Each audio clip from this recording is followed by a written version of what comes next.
It's time to learn stuff while punching crime in the face. This is Arkham Wednesdays.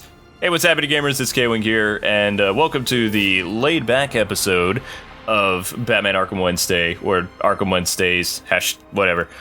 Today we're talking about, which you probably haven't heard, and I'm pretty excited about because I think it's kind of cool, is Adam West and Burt Ward are getting together to make a new animated Batman film based on their old TV show. And I think that's pretty exciting. They're going to be doing it for the 50th anniversary of the show, which would be 66, so next year, I believe.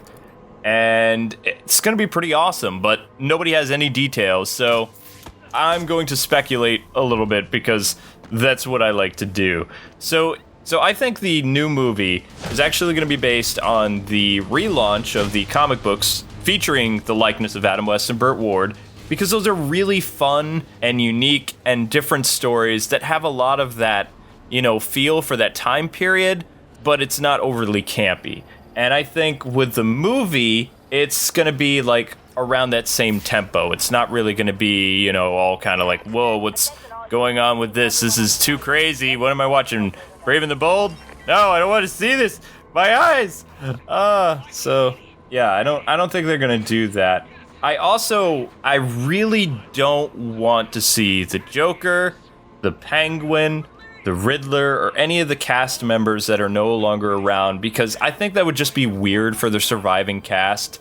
I mean, just to have some guy come in and do the voice or impersonation of either Burgess Meredith, Frank Gorson, or Cesar Romero. That to me is just...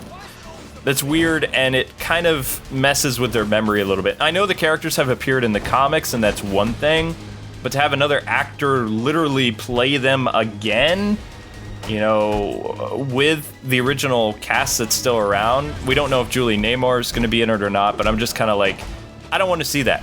What I would like to see is there was a very controversial issue a while back that was called Batman, the TV show, The Lost Episode, which featured Two-Face, who was modeled after Clint Eastwood.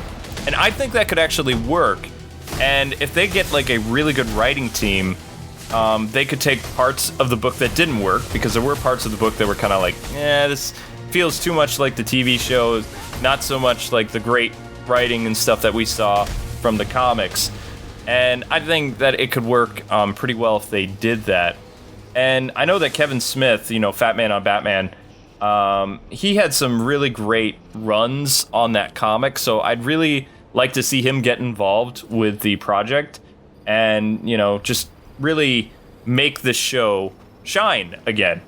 As you know, the series actually released on DVD and Blu-ray last year. I actually bought a set for my dad because he used to love watching that show when it first came out. That was like his animated series for him, just like how the animated series was for me as a kid. Like, I have the collector's edition, I have like all the individual volumes, I bought it on digital. There's no way in my life that I am ever losing, any of that, because I have a backup copy of a backup copy of a backup copy. But my dad, for so long, they never had anything about the original series at all. So as soon as it released, it was like, I'm getting that for my dad. And that's what I did. And it came with like this commemorative book and things like that. So it's pretty cool. But what's interesting about my father is a little while ago, I know this is totally like off topic and whatever else, but a while back, we were just talking Batman and some other things. I was just like, hey, Dad, who do you see as Batman? Like, who is Batman for you? Is it Adam West because you grew up with the 66 show? Is it Keaton because you saw him, in the film when you were like my age? And I was really surprised by his answer. He actually said that for him, he really liked Keaton because Keaton was in 2 movies, and Keaton's face was like everywhere during the whole Batmania thing. But he also really liked Kevin Conroy as Batman, and myself, I see Kevin as Batman, and sometimes when I do the Arkham videos, I just refer to Mr. Conroy as the Batman or the Dark Knight or something like that, because he's played the character longer than any living actor. He's been in more movies, more video games, more commercials, more TV shows. he's played the role longer than anyone. And I think that's pretty cool. But yeah, my dad said Keaton, and I was just kind of like, I was surprised by that because it's like, he kills people, right? And my dad's like, yeah, I don't like that he killed people in the films. But, I thought he pulled it off pretty well.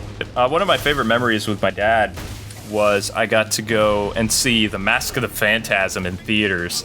That was pretty amazing. And, both of us were just like, this is the best Batman movie ever. And it's like, to this day, I will say that. That movie's just incredible. But back to the 66 thing. I think it would be fun to see Clint Eastwood come in and do the role of Two-Face. And, I think it would work really well. And I think Julie Neymar and Batgirl should have some type of role in the film.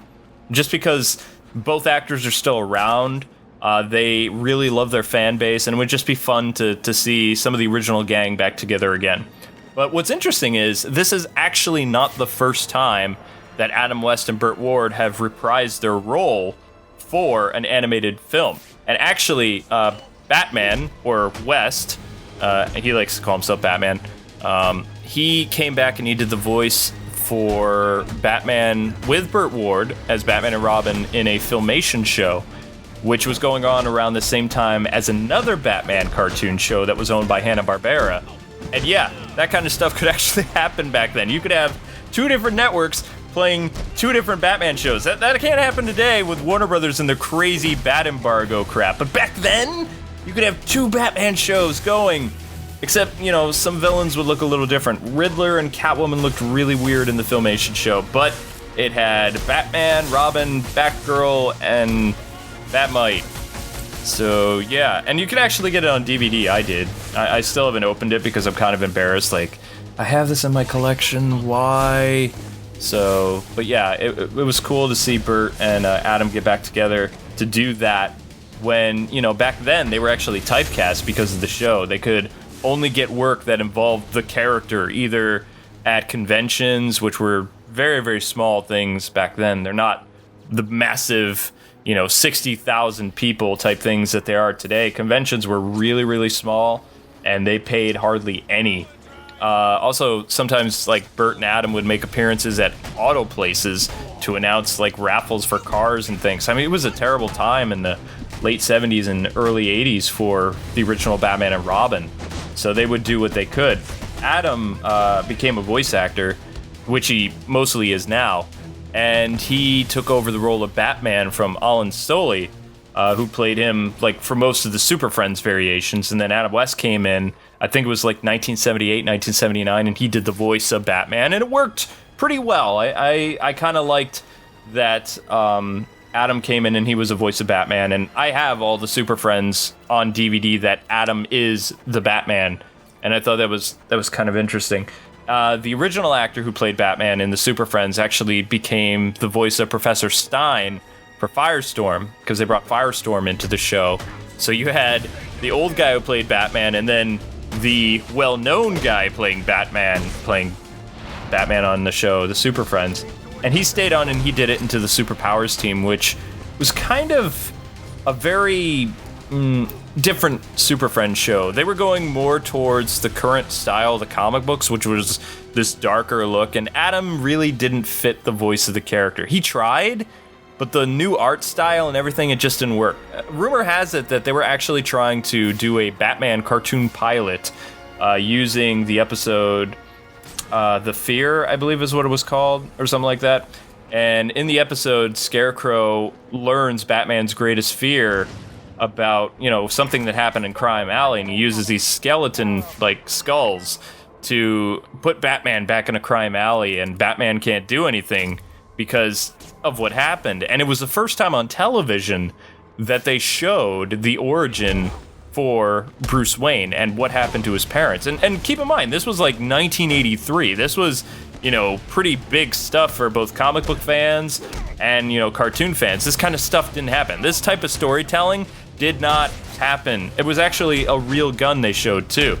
But they didn't actually show his parents die. What they do is, and I still have this, I've wanted to do a review or talk about this for some time, but the lightning flashes and, and the parents are just dead. So they don't actually show the gun go off. They point the gun, and then you hear the thunder, and you see the lightning crash 1, 2 to symbolize, the 2 shots. And they show the family, and they show Bruce, like, horrified. And for a Saturday morning cartoon show, that was kind of like, whoa, what just happened here, So, originally they were gonna offshoot this into the new Batman cartoon show, but for whatever reason, the pilot ended up being a part of the Superpowers team, and it kind of went into the last, I want to say 12 or 13 episodes, and the Superpowers team was a much shorter series, that episodes were only about 15 or 20 minutes, or they were like mini-sodes. This was a full, 20-minute episode that was going to shoot off as its own spin-off Batman series, but what ended up happening was later Ruby Spears got the rights to do stuff, and they did a Superman show based after the Christopher Reeve Superman, but then they brought in the Wonder Woman from the Super Friends, which was pretty cool to kind of tie that together, and that Superman show was actually really well done. But Adam West, along with Burt Ward and most of the surviving cast, they were able to get their show back on cable, and that's how I first saw it. I saw it on a network called The Family Channel, and it ran from every day, back-to-back episodes, so you didn't have to wait for same bat time, same bat channel. They would do this thing afterwards, so if there was a cliffhanger, you'd get to watch it. And it ran during the same time as Batmania was going on. So Adam West and, the show's creator were kind of a genius at getting this on cable at the time of Keaton's, appearance as Batman, because they just rode that wave too and made a huge profit.